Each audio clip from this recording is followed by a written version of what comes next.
de entrar a una escuela en Hollywood que se llama Musicians Institute. Regresé y un amigo mío está tocando con Tatiana, la chica de hoy. Y resulta que no llega el tecladista. Y me dicen, ¿tú tocas teclado? Y le digo, pues, ¿qué hay que tocar? Y dice, Sí. tururú, tururú. Me invitaron a tocar con el grupo Garibaldi. Ok. El que tenía Wow. una bolita que le subía y le bajaba. Y fui el único guitarrista que tuvieron durante casi 5 años. Wow. Con él instalamos el Bulldog Café de Sullivan, Ujú. la Casa Rasta, el Exit. Entonces llegas con bases, ¿verdad? Y le dices, oye, estás saturando, ¿le puedes bajar 3 decibeles, por favor? Todas las comunicaciones que existen en el mundo se utilizan fuentes conmutadas. Y ya después me dan un contrato. Me dan un contrato para yo hacerme cargo de todas las reparaciones del año. Que es que para tratamiento de cáncer, para tratamientos de enfermedades autoinmunes, y prometía curarlos. Yo intenté vender amplificadores de audio en el centro, ¿Construidos por ti? construidos por mí. De chavo hacía mis gabinetes de madera. Ujú. Y les compraba las perillas y todo, y encima le ponía un vidrio para que se viera por dentro de la electrónica. Y los vendía a mis familiares. Los clase D no sirven, que se queman, que son Estamos llenos de mitos y de falsedades alrededor del audio en México. que las fuentes conmutadas o SMPS, que se les conoce así, se dañan por variaciones de voltaje. Y es totalmente falso. Es un error muy grande porque es incluso totalmente lo contrario. ¿De dónde viene el mito de que son menos resistentes las fuentes? ¿Por qué la gente llega a pensar esas cosas? O sea, te dedicas a dar clases. También doy clases. Ah, ok, Y a perfecto. nivel superior, clases de electrónica, soy ingeniero mecatrónico, con experiencia en equipo de audio, reparación también de equipo médico y docencia también. También cuento con un equipo de audio el cual rento también. ¿Qué tal, amigos? Aquí nos encontramos en el laboratorio virtual de Scrander y tenemos un podcast donde vamos a hablar de cosas muy interesantes, todo sobre audio, y tenemos 2 invitados de lujo. Tenemos al ingeniero Omar González y tenemos a Oscar, que su canal se llama Oscar Sony. Primero presentando a cada uno de sus invitados, que nos hablen un poco de ellos, a qué se dedican, cuál es su trayectoria y qué hacen actualmente. Entonces, pues empezamos con Oscar Sony. Pues platícanos, Oscar, Gracias. ¿a qué te dedicas? ¿Cuál es tu trayectoria? ¿Qué edad tienes? ¿Dónde naciste? ¿Dónde vives actualmente? ¿Y en qué trabajas? Ok. Hola, mis estimados oyentes y vientes de este podcast. Pues mi nombre es Oscar Marín. Tengo 29 años. Sí, yo radico aquí en la Ciudad de México. Aquí fue mi lugar de nacimiento. Y de trayectoria o a grado académico sería la ingeniería. Sí, he estado participando en algunos proyectos a partir de la escuela, que en la prepa fue un CONALEP, pero pues digo, no importa casi la escuela, sino es el alumno, y de ahí me fui a estudiar ingeniería mecatrónica. Soy ingeniero mecatrónico, con experiencia en equipo de audio, reparación también de equipo médico y docencia también. O sea, te dedicas a dar clases. También doy clases. Ah, ok, Y a perfecto. nivel superior, clases de electrónica, ahora sí que electrónica básica, ¿no? Que es lo que las carreras luego demandan afuera en las empresas, Ujú. y yo les doy cátedra de eso. Ah, pues excelente. Sí. Entonces, actualmente das clases y aparte Así. trabajas en una empresa. Ujú. Y platícanos, en ese trabajo que tú tienes, ¿qué haces? ¿Cuáles son tus actividades? Pues en la empresa, bueno, ahorita ya estoy 100% a lo que es la docencia, pero en donde estaba Mm, era la reparación de equipo médico. Era literal, tengo el equipo, era desarmarlo, limpiar tarjetas. Bueno, ese es el mantenimiento preventivo, que era la limpieza de tarjetas, verificación de funcionamiento. Y si ya algo fallaba, ya se llamaba mantenimiento correctivo. Ah, excelente. Entonces ya entraba en mantenimiento correctivo, y el mantenimiento correctivo consistía en que si era una falla mecánica o electrónica, pues ahí es donde pues yo como ingeniero entraba en la reparación. Pero era una reparación así como de, pues no nada más de cambiar piezas, ¿no? Sino había veces que había que hasta programar microcontroladores o cargarles otra vez programas, Ya. dependiendo del tipo de falla que tuviera el equipo. Y platícanos, sé que también tú te dedicas a sonorizar eventos y también pues es como parte de tus actividades Sí, laborales.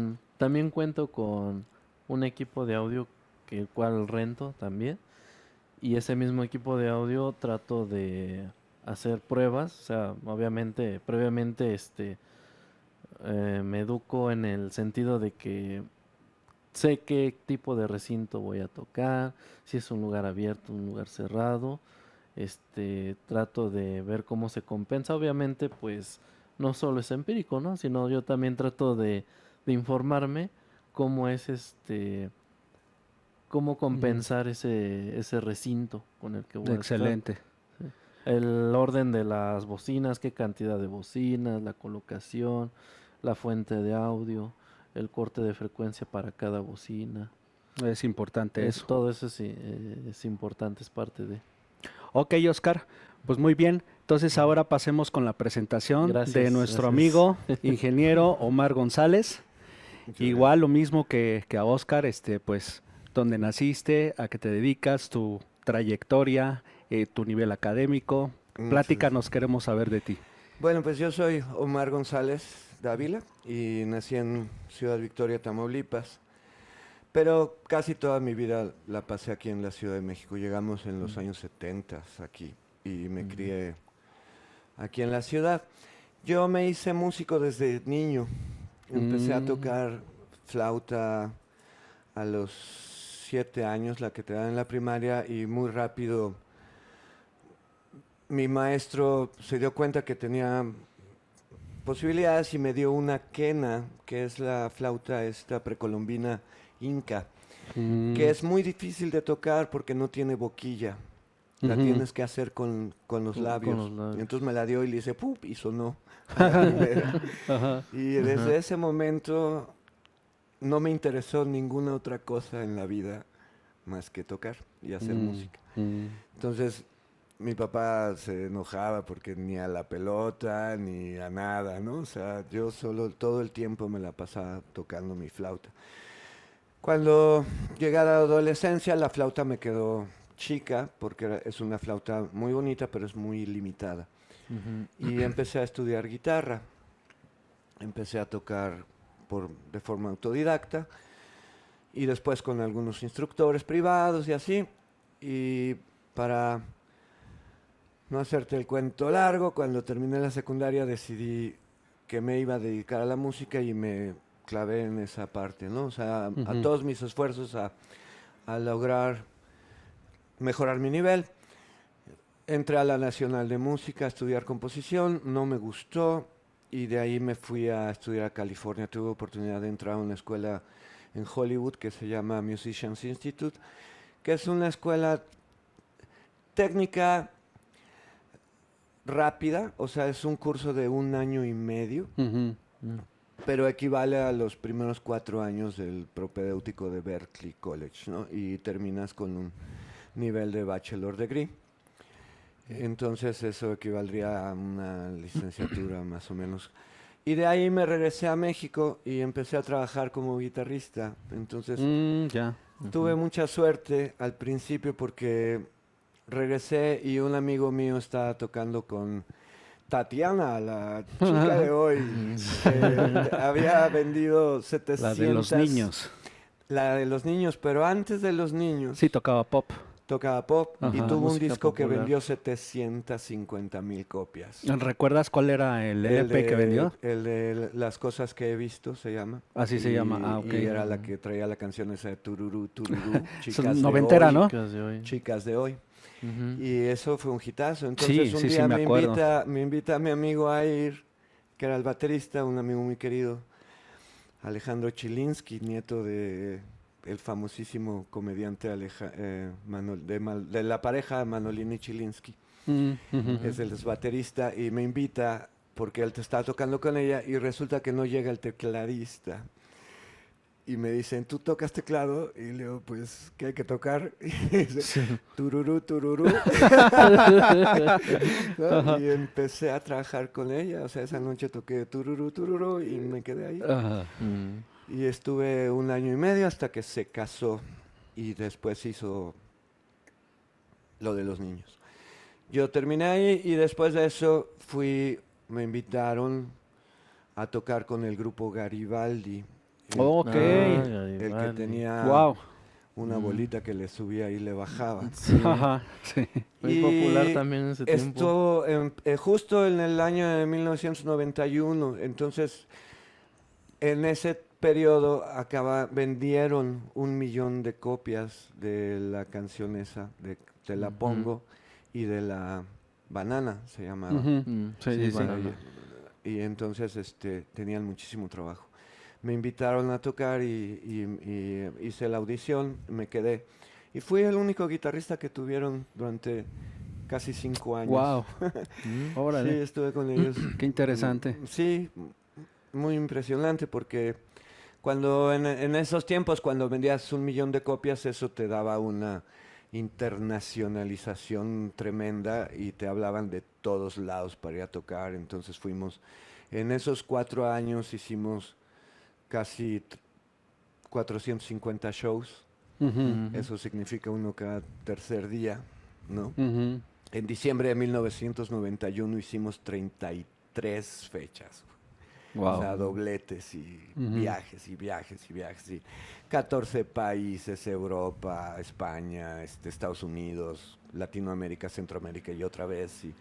Y eso te da la oportunidad de ver cómo es el negocio en ese nivel, ¿no? Ujú. Que son pocas las oportunidades que hay de integrarse a un grupo de 1 millón de copias, ¿no? Ujú. Entonces Sí. fue algo súper valioso para mí. Y entonces cuando el grupo terminó, ya Patti Manterola se fue y empezaron a hacer cambios y así. Perdió popularidad y entonces yo decidí iniciar un negocio de renta de sonido. Ok. Ujú. Conocí a un constructor al cual admiré mucho tiempo, que se llamaba Santiago Fandiño, y él me enseñó a construir y me inició en esto de la diseño y construcción de cajas De cajas acústicas. acústicas. Con lo cual, en la década de los 90 nos fue muy bien, llegamos a crecer mucho el negocio, teníamos este amigo ya con nosotros, con él instalamos el Bulldog Café de Sullivan, Ujú. la Casa Rasta, el Exit, teníamos La el casa rock- Rasta, puro la Casa reggae. Rasta, puro Yo llegué a reggae. ir en mis Sí, tiempos, así. en mis tiempos de la escuela, no salía yo de la casa Rasta porque se escuchaba impresionante. Pues todo el Los equipo bajos fue que tenían ahí. construcción y diseño de nosotros. O sea, bueno, este socio lo diseñó y lo construimos, lo instalamos y le dimos el servicio durante años. Y de Ujú. hecho vendían los discos, ¿no? Que decía Casa Rasta. El dueño de Casa Rasta vendía sus discos Sí. y todo, pero nosotros éramos encargados del sonido, nada más, ¿no? En vivo. En Ajá. vivo. Y así tuvimos mucho éxito. Después pasaron los años, cambió el giro, o sea, de en los años 90 tener discotecas de 2,000 personas, pasó de moda y entonces cambió dramáticamente y ahora son puros lugarcitos chiquitos, ¿no? Ya no hay Ujú. lugares así masivos. Masivos, sí, sí, sí. Cambió el negocio, la renta cambió de giro y así finalmente nos separamos, pero yo continué con la renta y en los últimos 10 años me he dedicado a continuar. O sea, este socio Fandiño murió, se llevó la mitad de sus conocimientos y yo de forma autodidacta decidí continuar, ¿no? Ujú. Entonces, por ejemplo, aquí tenemos un poco de lo que hago. Construyo bajo pedido o bajo diseño. Por ejemplo, este es un crossover. Este es un diseño de bocina de 3 pulgadas que quedó muy bien. Ahora mi empresa se llama Sierra Audio Systems. Esos son los medios agudos y fotos. Y me ha resultado muy bueno para restaurantes e instalaciones de ese tipo, ¿no? Este es un PA grande que construimos entre mi otro socio y yo. Trabajo con una orquesta sinfónica que toca películas, música de las películas en vivo. Yo fui a verla. Yo fui a verla ahí en Yo el no tuve Teatro oportunidad. Xola, En el Teatro Coyoacán. el Teatro Coyoacán. Sí. Tenían un equipo de la marca Nexo. Increíble el Con sonido. una consola S. Ajá, increíble el Yamaha sonido. SL5. Ujú. Acabamos de instalar la sala de ensayo del cantante del Panteón Rococó. Esto es una Yamaha MSL7. Esta es la orquesta con la que trabajo. Esta es la instalación del restaurante primero. Diseño estas cajitas que se ponen así en el techo. Este es un proyecto que no se ha terminado de realizar, pero voy a meter 5 equipos de ese tipo. Ujú. de ese. Este es mi subwoofer, el Cubo, que es genérico, pero este es mi PA versión Line Array portátil, ¿no? Para instalar. Full rango completo, ¿no? Full Este es range. full range. Ujú. Son dos sistemas por lado, Line Array de 18 estéreo. y bocina de 10. Fácilmente da 95 decibeles. Este es un equipo grandote que tiene 12 y así, ¿no? Eso es Y un Omar, poco lo que platícanos hago. cómo te ha resultado el Skrander Z4200 para Es tu una PA. maravilla. Realmente estoy sorprendido porque es un amplificador que funciona muy bien. Entrega lo que dice.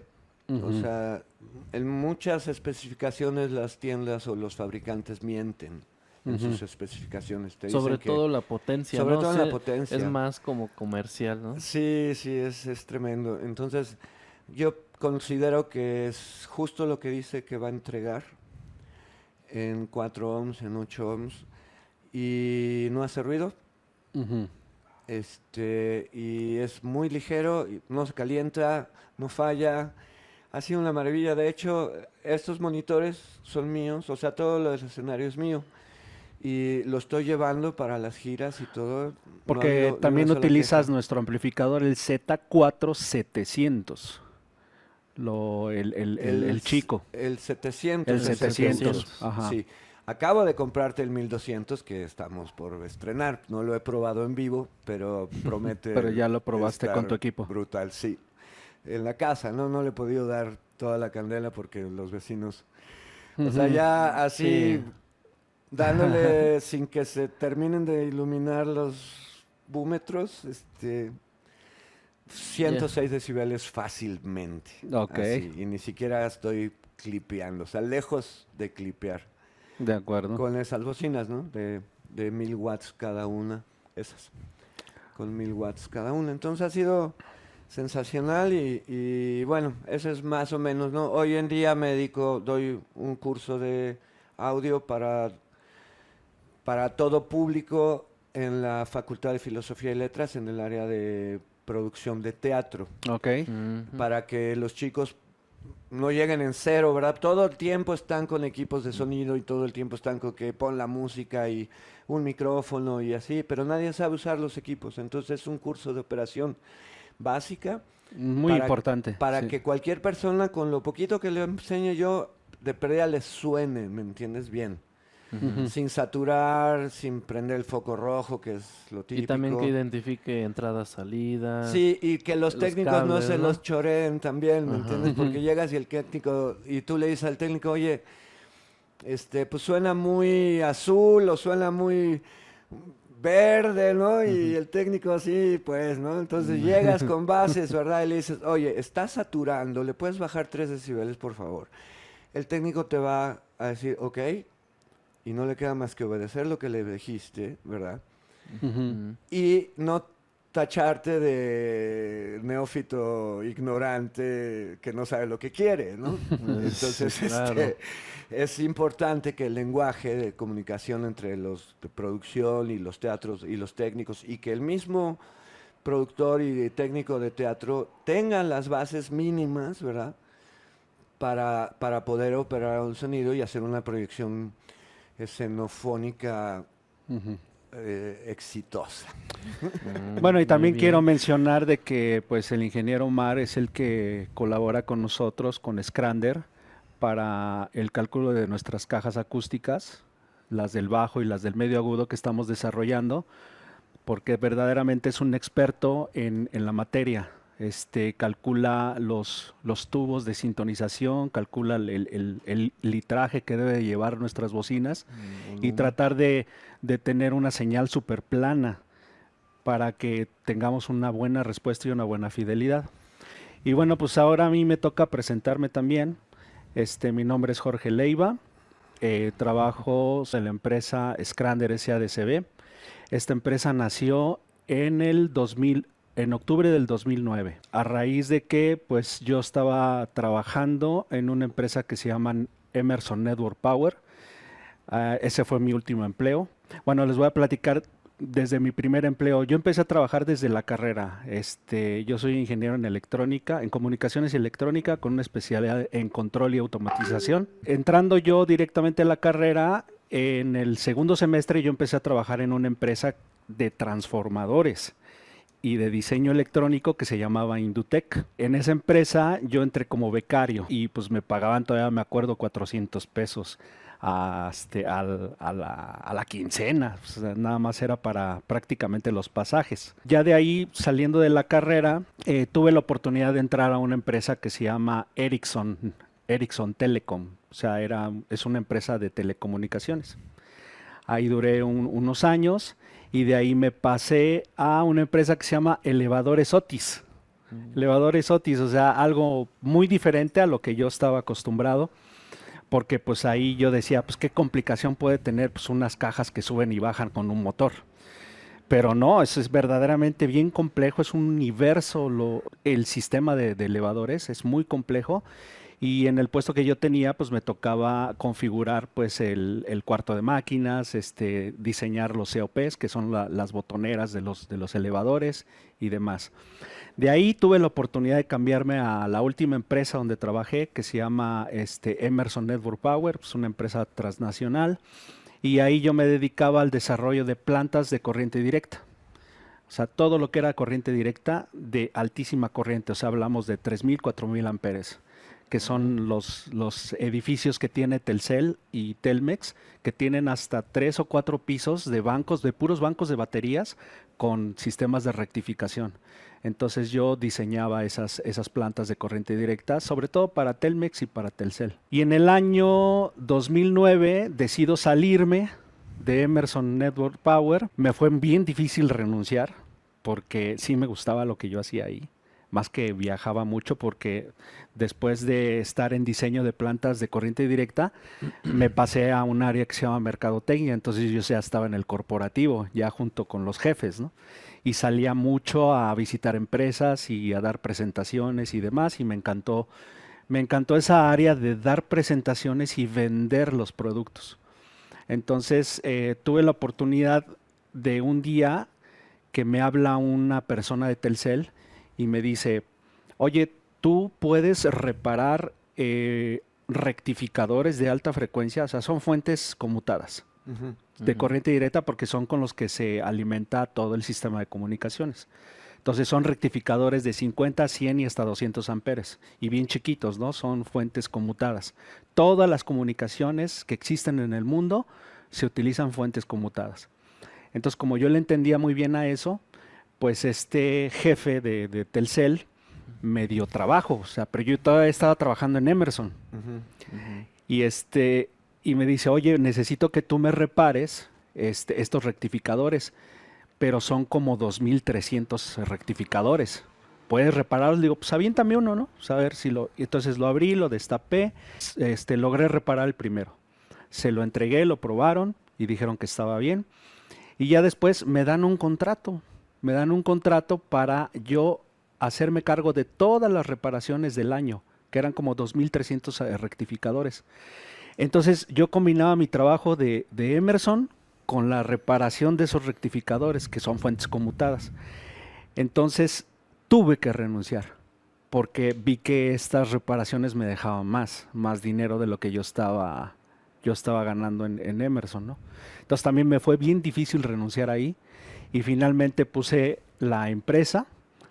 Se llamó desde un principio Scrander, y nosotros nos dedicamos a reparar esos rectificadores. Ok. Contratamos gente, contratamos unos ingenieros, y pues ahí teníamos pues nuestro cuarto, nuestro laboratorio con osciloscopios y demás, y a reparar todo el tiempo rectificadores, y a la semana teníamos que entregar 50 rectificadores y los teníamos que entregar al almacén de Telcel.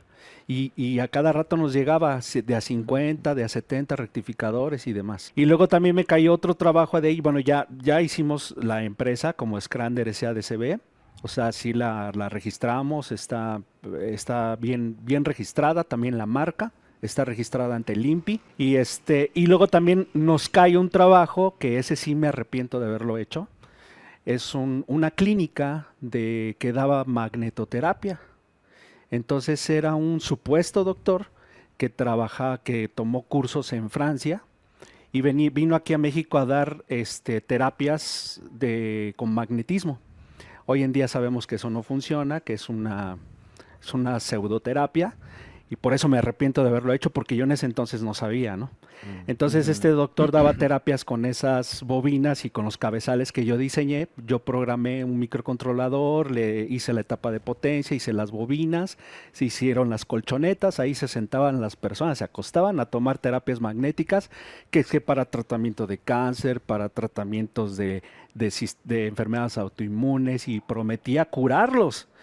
Y pues era un charlatán completamente, ¿no? Yo no sabía en ese entonces de qué se trataba o de qué iba la terapia magnética. Por eso digo que sí me arrepentí de haber participado en eso.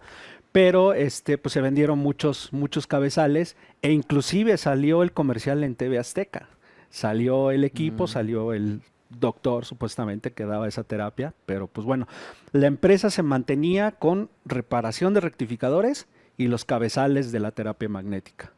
Después yo logré conseguir más clientes. Ahorita tenemos como cliente más importante a Alpha Network Power. Alpha Network Power ganó la licitación que sacó Telmex para Ciudad Segura.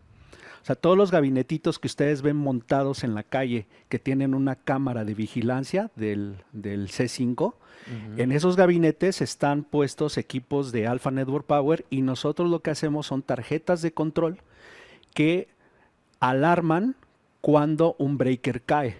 Entonces ahí es donde nosotros participamos. Es uno de los clientes más grandes que nosotros tenemos, que es Alpha Network Power. Es una empresa transnacional canadiense, y ya tenemos como 8 años que les trabajamos, ¿no?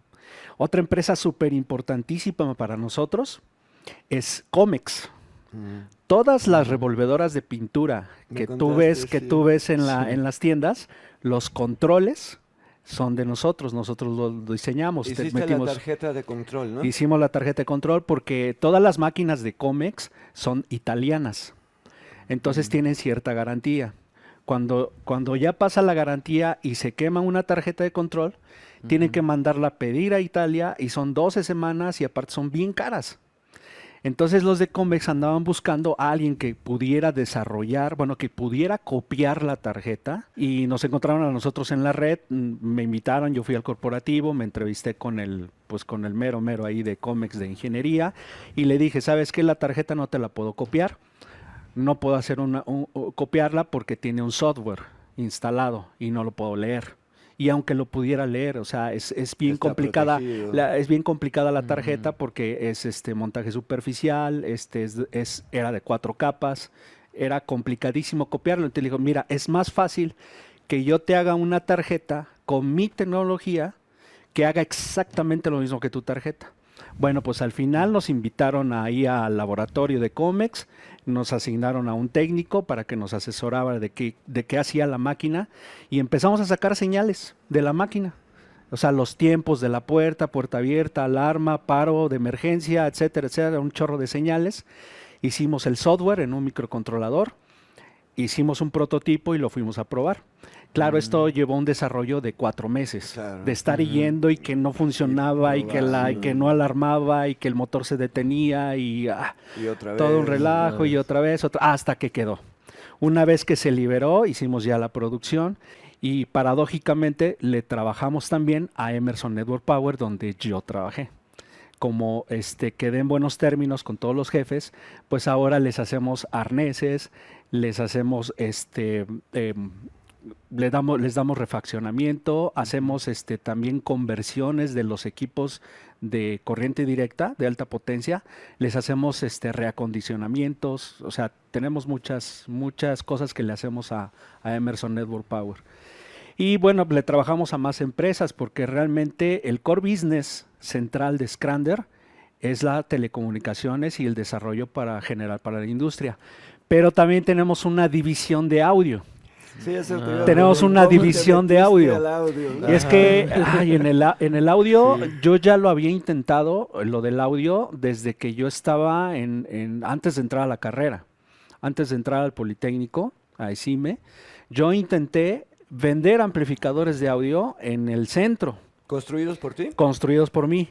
Y yo utilizaba, en mi primer diseño, todavía me acuerdo, utilizaba los STKs de Sanyo. Empecé con el STK. ¿Qué es, Sí, el ¿qué integrado. es eso? El STK es un integrado y es un amplificador tipo AB que trae como 20 y tantas patitas y es un solo canal. Y es muy fácil utilizar un STK porque utiliza muy poquitos componentes periféricos, muy poquitos. Entonces las tarjetitas eran así, ¿no? Lo que sí es que yo le desarrollé una protección de cortocircuito sobrecarga, pero eso se lo hice en una tarjeta aparte. Y hacía de chavo hacía mis gabinetes de madera. Ujú. Y les compraba las perillas y todo, y encima le ponía un vidrio para que se viera por dentro de la electrónica. Y los vendía a mis familiares, o sea, se los vendía a mis familiares. Pero ya después que lo quise hacer más serio, ya con la marca Skrander de aquellos entonces, todavía no la tenía registrada, pero ya tenía el logotipo y el nombre, intenté hacerlo ya más formal. Eso fue en el lapso en que yo salí de Ericsson y en lo que me contraté en Otis. Pasaron como 6 meses. En esos 6 meses yo traté de pues hacerme independiente fabricando amplificadores, pero ya en forma. O sea, ya con gabinetes bien hechos y con tarjetitas pues ya mandadas a hacer, ya mandadas a fabricar. Y utilicé los STKs y funcionaron re bien, pues eran STKs que daban 200 watts. Ok. 200 watts y estaban 2 unidades de rack y con transformador, ¿no? Los transformadores los mandaba a fabricar y yo los hacía en mi casa y me ayudaban mis familiares a ensamblar las tarjetas y ahí yo soldaba con cautín y todo, ¿no? Y los vendimos en una tienda del centro. Ok. Pero vendimos más o menos como unos 200 amplificadores de la marca Skrander. En una tienda me hice socio de un amigo de ahí, de una tienda grande del centro. Y al final el dueño me dice, oye, ¿sabes qué onda? Me están ofreciendo un amplificador Mitsu que viene de China en tanto precio. Y vienen bien bonitos. ¿Puedes bajarte a ese precio? Pues hice mis cuentas y dije, pues ni para los materiales. No, o sea, Ni no, para los pues. materiales alcanza. Y me dice él, pues ¿por qué no copias el Mitsu? Cópialo. Le digo, no, pero es que igual copiándolo no me dan las cuentas. O sea, el puro transformador con el disipador de calor salía más caro que lo que a él se lo daban ya puesto en tienda. Sí, pues. Sí, es Entonces que el ahí- costo de fabricación se competir. elevaba, ¿no? Dije, y ahí tronamos, ahí tronamos, ya dejé de hacer amplificadores, vi que no era negocio, Ujú. porque pues vienen pues las marcas asiáticas y pues vienen a Sí, ¿cómo inundar compites, el no? mercado, ya no hay forma de competir, ¿no? Sí.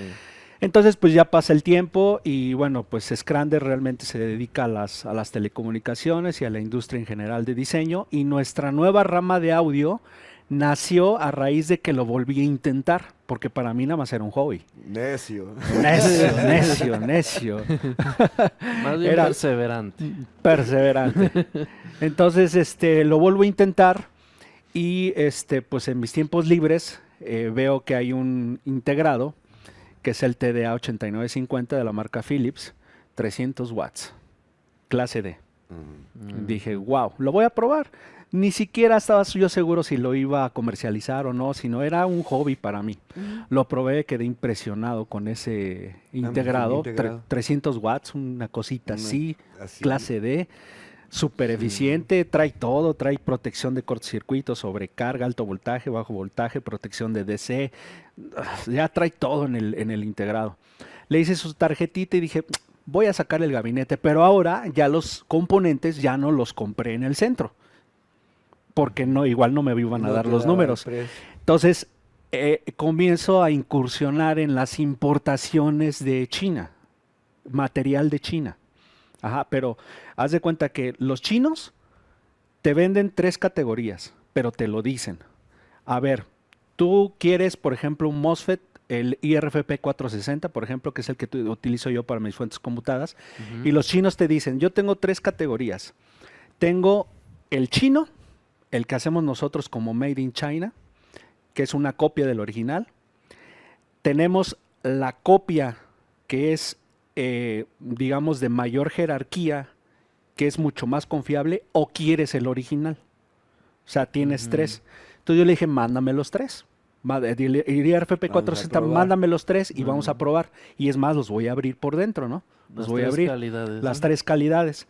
Entonces yo veo que mi fuente conmutada sí requería el original, porque probamos con el primero, que es de más baja calidad. De hecho, la pastillita se ve muy chiquita y pues no me daba la potencia.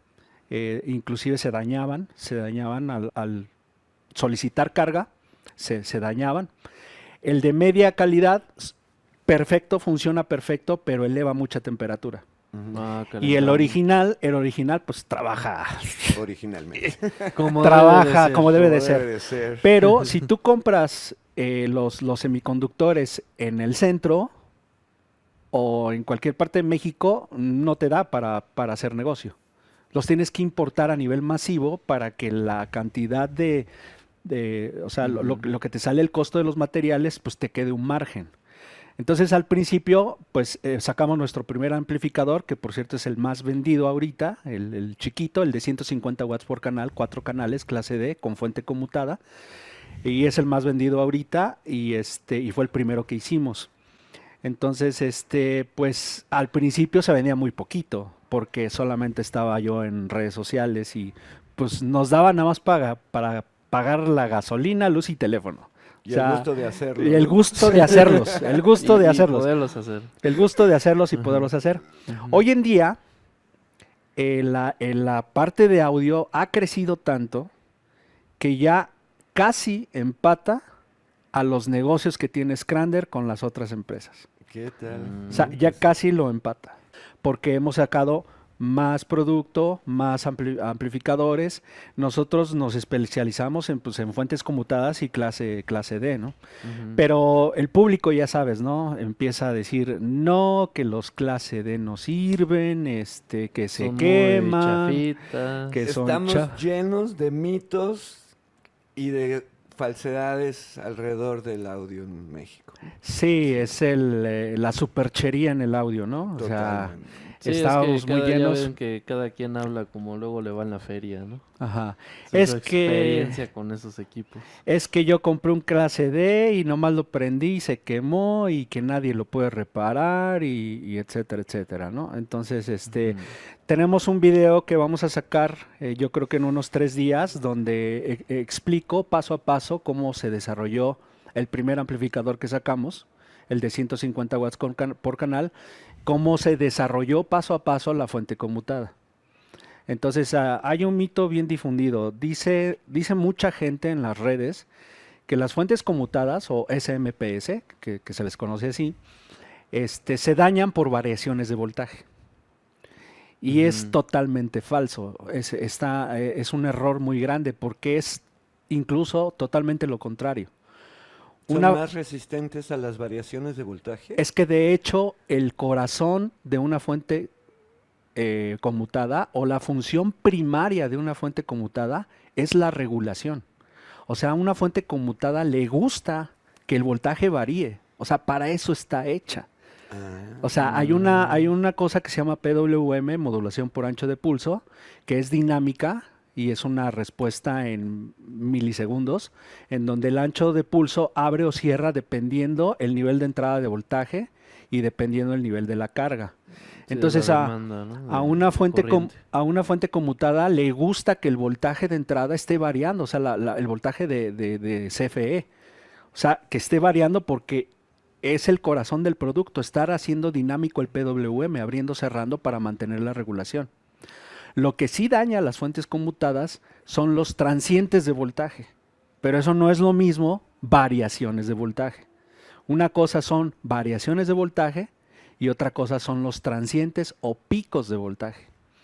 Los picos de voltaje sí dañan a las fuentes conmutadas y no hay mucho que hacer, ¿eh? O sea, tenemos un circuito que le llamamos filtro EMI, que es precisamente un equipo, bueno, una tarjetita que protege contra esos transientes, pero no es inmune.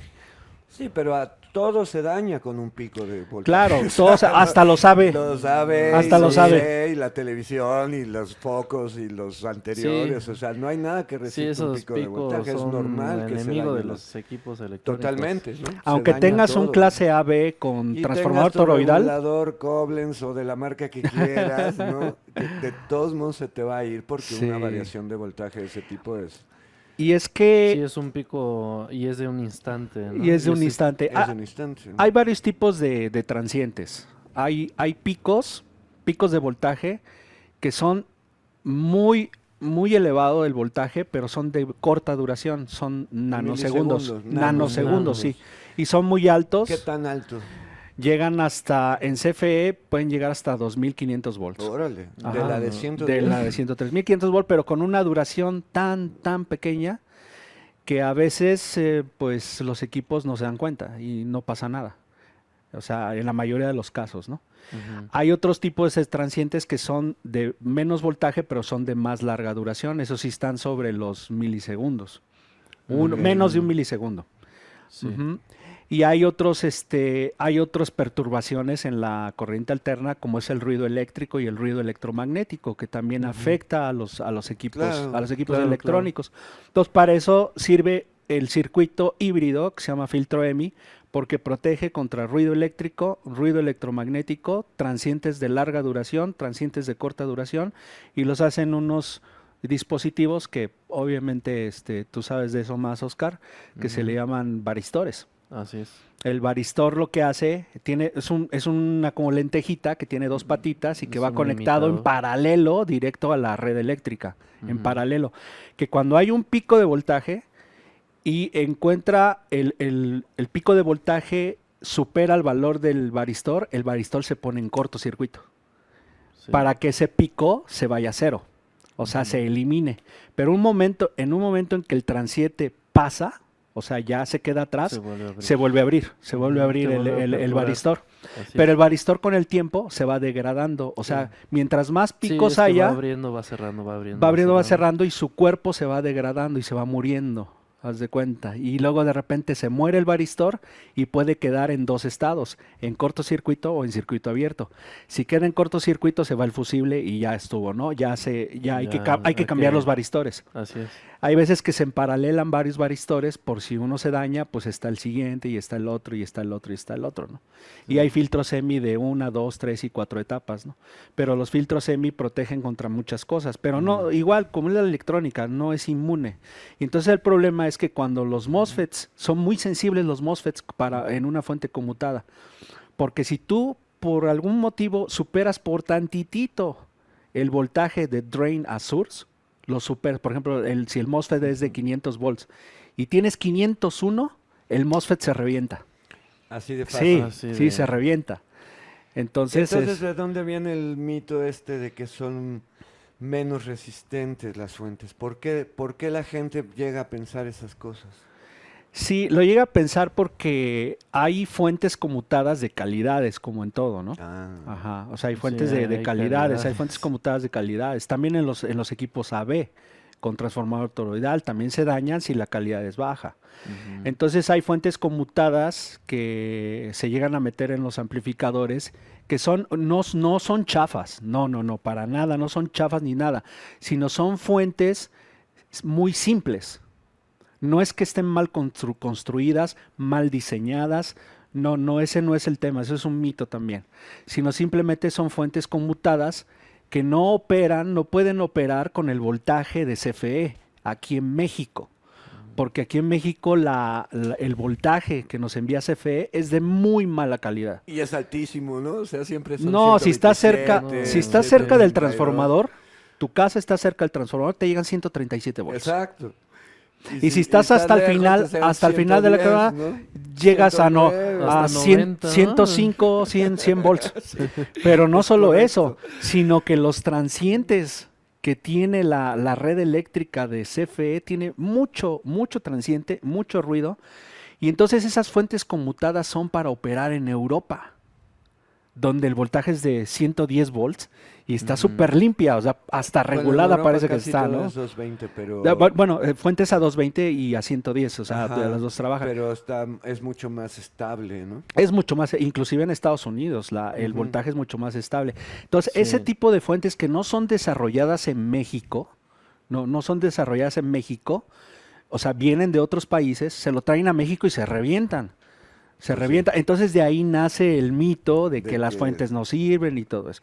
La cosa es que la fuente conmutada debe de estar desarrollada con cierta robustez para que Ujú. pueda operar pues en países de México y Y de Latinoamérica. Latinoamérica. Porque todavía de Que México para abajo, todavía el voltaje peor, está ¿no? peor. Ahí la luz no se va, ahí la luz viene. Eso fue lo que hizo Pibi, ¿no? En los años 70, Ajá. que construyeron equipos que son indestructibles, ¿no? Exactamente, son Sí. indestructibles. Totalmente indestructibles. Que funcionan con 80 a 140 y como si nada, ¿no?